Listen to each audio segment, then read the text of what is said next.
नाशिक मधली देखील जी कामं आहेत त्यालाही आम्ही मान्यता दिलेली आहे।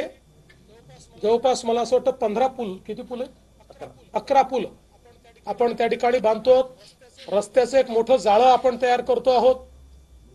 आपला जो काही ज्या ठिकाणी खरं म्हणजे आपलं साधूग्राम तयार होतं ती सगळी जागा आपण ॲक्वायर करतो, त्याचाही विकास आपण करतो आहोत।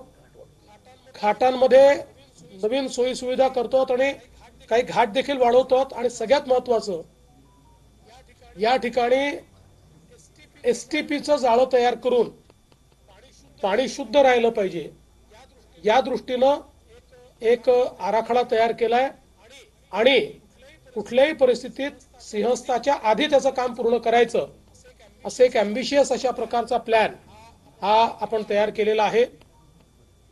एकूणच जर आपण बघितलं तर खूप मोठ्या प्रमाणात या सगळ्या कामाला निधी लागणार आहे। पण आम्ही राज्य सरकार म्हणून मी असेल, आमचे शिंदे साहेब असतील किंवा अजितदादा असतील, आम्ही तिघांनी हा निर्णय घेतलाय की याला कुठल्याही निधीची कमतरता पडू द्यायची नाही। त्यामुळे त्याला आवश्यक तो सगळा निधी हा आम्ही उपलब्ध करून देणार आहोत।